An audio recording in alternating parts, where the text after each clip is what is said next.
მოგესალმებით. ჩემთვის დიდი პატივია აი ამ ძვირფას ადამიანებთან სტუმრობა, უდიდესი მადლობა მინდა შევწიროთ ბატონო თემურ, ბატონო ჯუმბერ, ეს ლეგენდარული პიროვნება, რომელიც ეროვნული მოძრაობიდან მოდის, აი ის ცნობილი სურათი ბატონის ზვიად გამსახურდიას და მერაბ კოსტავას გვერდზე დგომი კაცისა, რომელიც შეურყევლად დგას დღესაც საქართველოს სადარაჯოზე, ეს არის ბატონი ჯუმბერ კოპალი. აი ეს და ის ცოცხალი მაგალითი თქვენ ხართ, რომელმაც იმ მმართველობის პერიოდში შეძელით ქუთაისში, რომ ხალხისთვის რეალურად და ქვეყნისთვის დიდი საქმე გაგეკეთებინათ და თუნდაც ის, რომ დღეს რა ხდება საქართველოში, ღიად ვთქვათ, ეხლა მე აღარა ვარ ის პატარა ბიჭი, რა რეგალიაც არ უნდა მქონდეს და რეგალიებიც 33 წელია ფაქტიურად მიმდინარეობს საქართველოს განათლების, კულტურის, ანტიეროვნული სახელმწიფო პოლიტიკა, დემოგრაფიული შექმნილი კრიზისის, საბანკო ყაჩაღობისა და დეინდუსტრიალიზაციის ფონზე და სოფლის მეურნეობის გაჩანაგების ფონზე.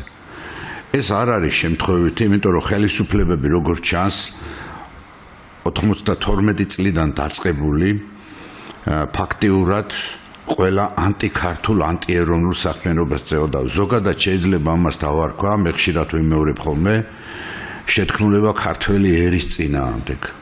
ეს არის შეთქმულება ქართველი ერის წინააღმდეგ და დავაკვირდეთ ახლა ამ პროცესს თვით გამსახურდიას პერიოდშიც კი ისეთი ხალხი შეაგდეს დამერწმუნება ბატონი ჯუმბერი კიტოვანი იქნებოდა თუ სხვა შინაგან საქმეთა მინისტრები და ასე შემდეგ, რომლებსაც სწორედ შიგარღვევა უნდა მოეხდინათ. მართავდნენ ამ დიახ. და შემდეგ შევარდნაძის პერიოდი. ესე იგი, ჩვენი ხელით დაგვაშლევინეს მთელი საწარმოები, ფაბრიკა, ქარხნები და გაგვატაინეს თურქეთში, ირანში კაპიკებად, არა? ჩვენი ხელით გავაჩანაგეთ სოფლის მეურნეობა, მე ჩემი სოფლის და ჩემი რაიონის, კასპის რაიონის მაგალითზე ვამბობ. ესე იგი, ამაზე მდიდარი ბოსტნეულით რაიონი არ არსებობდა და დღეს ხახვი საიდან შემოაქვს საქართველოს ცით? აზერბაიჯანიდან. მერე თურქეთიდან. როცა ესე იგი კასპის, გორის, ქარელის რაიონები და ეს მიქონდა ხო ამ იმას და პირამიდები იდგა ხოლმე ხილის და ბოსტნეულის და გორში რო თურქული და ირანულ მწვანე ვაშლს გაყიდი ხო ეს არ არის ქვეყნის წინააღმდეგ მიმართული, იმიტომ რომ ვიღაცა პარლამენტარი ვიღაცა მინისტრი არა მარტო ლობირება პირდაპირ თქვა წილში ზის და მაყუთს აკეთებს. ლობირება კიდე სხვა რამეა, კიდე უფრო რაღაცა ცივილური ფორმა და რაღაც. ანუ აი ამ 33 წლის განმავლობაში საქართველოს ყავს გამყიდველი ხელისუფლებები. ეს იქნებოდა შევარდნაძის, ეს იქნებოდა მიშა სააკაშვილის, ეს იქნებოდა ბიძინა ივანიშვილის, თქვენ კი ამბობთ არ ახსენოთ, მაგრამ მე ჩემი საქართველო მიყვარს და ეგენი სულ კიდია, სულ ყველა სამივე თავისი მინისტრები ან პარლამენტარიანებად. საქმე იმაშია, რომ საქართველო იღუპება, მისი უდიდებულესობა, ქართველი ერი იღუპება, რუსთაველის ქვეყანა იღუპება, გელათის, გრემის, იყალთოს ქვეყანა იღუპება. ეს აკადემიები რომ ამბობთ, აგერ გელათის მეცნიერებათა აკადემიის რა დიდი საქმე გააკეთა, რომ საზოგადოებას კიდე ერთხელ გაახსენა, რომ გელათში ჩემმა სტუდენტებმა არიციან, რომ გელათის აკადემია არსებობდა, იყალთოს აკადემია არსებობდა და აი ამას რო წაიკითხავს, იქ მაინც გაახსენდება სტუდენტებთან რაღაცა არსებობდა უდიდესი ქვეყანა და რითი იყო საქართველო ცნობილი? განათავისი მრავალრიცხოვნებით, თავისი განათლების დონით და რა გააკეთა გიორგი მთაწმინდელმა, რომ დაინახა, რომ ქვეყანაში განათლების დონა დაბლაეშებოდა. შეუვარდა მეფე მთავრებს და უთხრა თქვენ რეფს მიქარავთო, ქვეყანა იღუპებაო და თქვენ აქ ღრიალებთ და გრიალებთო. იგივე სიტუაცია უბრალოდ გიორგი მთაწმინდელი არ ჩანს აქ და აი ჩვენი დღევანდელი შეკრებები მეცნიერთა კონგრესის თქვენის ხელმძღვანელობით არის სწორედ გამოსაფხიზლებლად ესა, თორე ერი იღუპება. აქ რეალურ დაღუპვაზეა ლაპარაკი. ნახეთ ილია ჭავჭავაძე ამბობს მამული ენა საწმუნე, მამულით დაიწყო. ეხლა კი შეცვალე ზოგი ენა არა, მამულით დაიწყო. ხედავ რას აკეთებს ეს ხელისუფლებები, დაიწყო შევარდნაძის ხელისუფლებამ და ესენი გვირგვინს ადგავენ, ქართული მიწების გაყიდვის პროცესია. 4 თუ 5 სასამართლო მაქვს, ეხლა კიდე გასამართი გესმით ხალხო. და ვინ არის? არაბები გავყარეთ და ეკონომიკის სამინისტროს ვეუბნები. ეკონომიკის სამინისტრო, რომელიც ჩემ მშობლიურ სოფელს საძოვრებს ართმევს, რომელიც აგერ ახალი ამბავი აღმოჩნდა, შარშან გავყარეთ წინარეხიდან არაბული სოფელი შენდებოდა 200 კაც.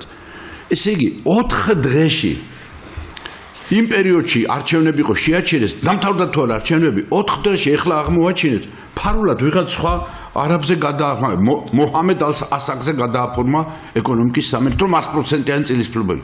რანაირად გლეხები დადიან, თავის მამაპაპეული მიწის ნაკვეთი ვერ გადაუფორმებია გლეხს. თავის სახკარი ვერ დაურეგისტრებია. ჩამოდის რუსეთიდან თუ უცხოეთიდან კაცი, ქართველი, მოქალაქეობას არ აძლევდა. ალთოერგი ალბაღდადსა ალ-ჰუსეინ ამერჰილს როგორ აძლევს 3 დღეში საქართველოს მოქალაქეობას. ყველა მინისტრს ვეუბნები, იუსტიციის მინისტრი იქნება, ეკონომიკის მინისტრი თუ ქონების მართვის დეპარტამენტს, ეხლა რომ დაიჭირეს მინისტრის მოადგილე, ვაიმე, თურმე ამას შეუჭამია 600,000 თუ რაღაცა მილიონები.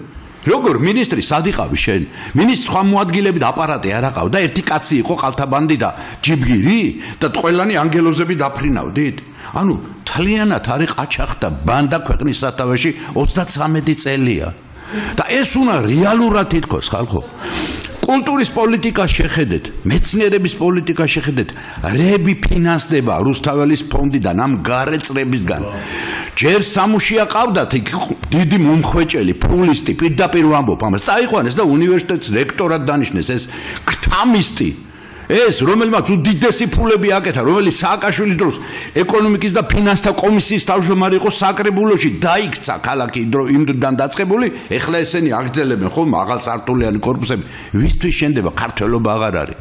აივსო თბილისი არაბებით, ირანელებით, აფრიკიდან ჩამოსული ხალხები და ასე შემდეგ. მე ქსენოფობობას დამაბრალებენ. სატელევიზიო არხები რო გააჟღერებენ ხოლმე. მე ჯერ ჩემი საქართველო მიყვარს და თუ ქართველიერი არ იქნება ქვაქვაზე ნუ ყოფილა.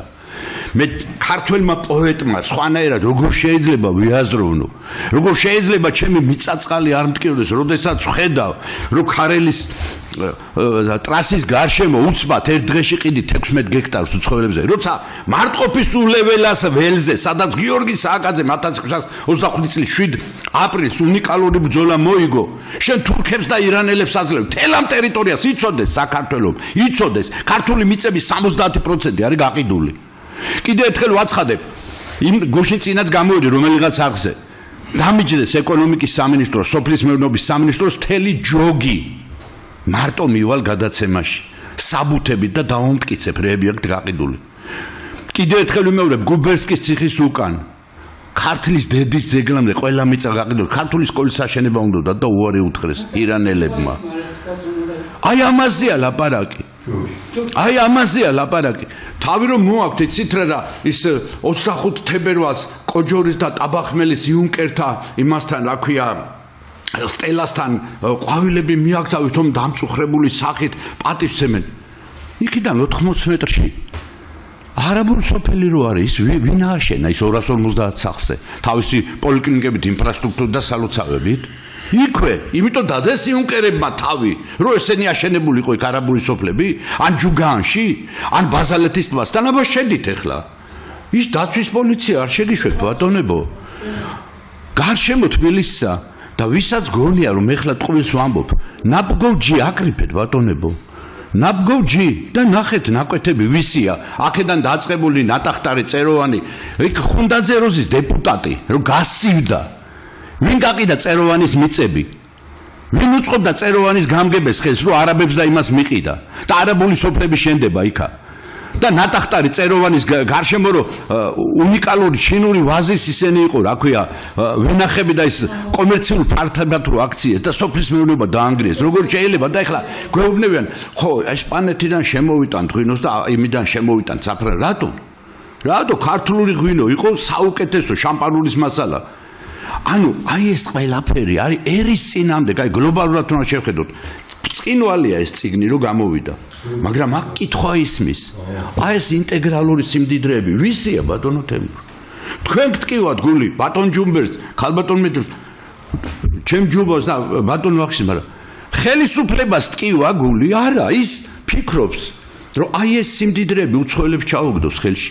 ჩვენი მიწაწლის, აგერ კავთისხევიდან რომ მიდიხარ მარჯვენა მხარეს, წინარეხის თავზე, მთელი უნიკალური მთა მოგლიჯეს, ფიქალის გულისთვის უცხოელები ამუშავებენ. ლამისყანა ისტორიული სოფელი დავით გურამიშვილი რომ მოიტაცეს. ქსანი გადაულის ხვალზე, გიცით თქვენ? მთელი სანახები რაც კი იყო ლამისყანისა უნიკალური ბაღვენახები არა წაიღეს ამ იმის რა ქვია ეგრეთ წოდებული ხრეშის და შებელის დასამუშავებელი ჭები აღარ არის სოფელ აღაიანში შრება ჭები ეკოსისტემას დაანგრიეს ხო არავინ არ აკეთებს ამის მონიტორინგს აი ეს არის რეალობა ხო არაგვი და აი ეს არის რეალობა და მე აი 4 შვილის დედა უდიდეს პატვისცემ მეც 4 შვილი მყავს მით უმეტეს 5 მყავდა ერთი მომპარეს და იმის დროს რა ქვია და ვეძებ ჩემ მეხუთე შვილს ტყუპისალას მაგრამ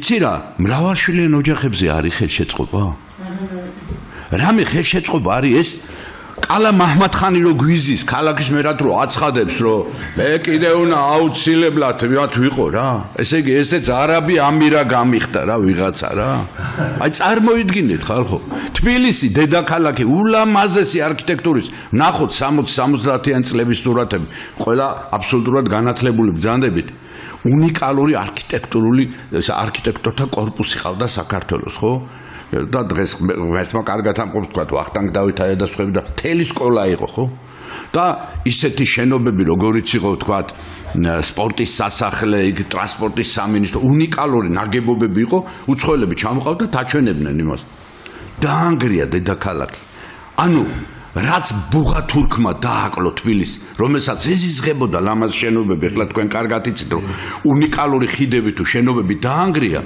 ეს ბუღათურქზე უარეს ეს კალა მაჰმადხანი შეიძლება კორპუსებს შორის 30 მირცხულავას ქუჩაზე 32 სართულიანი კორპუსები ააშენო აი ამაშია საქმე და აღარაფერს ვამბობ იმ კანონზე რომელიც ეხება 17 ქვეყნიდან უვიზოთ მთელი იმის შემოსვლას რა ქვია უცხო ტომელების რისთვისაც ომობდა ჩვენი ქართველი კაცი ის გიორგი სააკაძე იყო თუ გივი ამილახვარი იმანიც უნდა მტერი შემოდიოდა და ხმლისთვის ხელ და დღეს როგორ იცი გახვალ სტატისტიკა გავაკეთე სპორტის სასახლის უკან ჩემი ახლობელი ცხოვრობს 18 ბინიან, აი სადარბაზოში 18 მაცხოვრებლიდან 12 არის უცხოელი. არა ქრისტიანი თან. გესმით რა, ეს არის ერის განადგურების წინაპირობა და მე მიყვის საზოგადოებრივი არხი, ვის ემსახურება? ეს ჩმორები, ვის ემსახურებიან? ჩვენი ბიუჯეტიდან ფულს ღებულობენ ამ ხელა ფულს. და არ იყოს თქვა ქართული ტევე. ხო და ამ სიმართლეს არ იძახდეს ეს კაცი აქ რომ მორჩება მე ღამის 11 საათზე არა ნერვები გიძლებს ბატონო თემურ ან რა გული გაქვს როგორ უნდა გიყვარდეს სამშობლო ისე ძლიერო ესე იგი მოუწოდებს ხალხო ეს ხდება ესე იგი ნუ აი მეტი რა უნდა გააკეთა ქალბატონმა მედიამ სწორი კითხვა დასვა ხელისუფლებებს არ უყვართ საქართველო არ უყვართ ესენი არიან ჩვეულებრივი სკამთაყვანისცემლები და მე ვეუბნები რომ ოხრად დაგრჩებათ ეგ ჩინმენდლები და ეგ ნაშოვარი მილიონები რადგანაც ქართველი კაცის ნათქვამია რაფიელ ერისთავის დედით ჩემი სოფლიდან იყო ნინო ავთანდილის ასული ამილახრის შვილი იყო რაფიელ ერისთავი როგორც უფალი სამშობლო ერთია ქვეყანაზე და მადლობა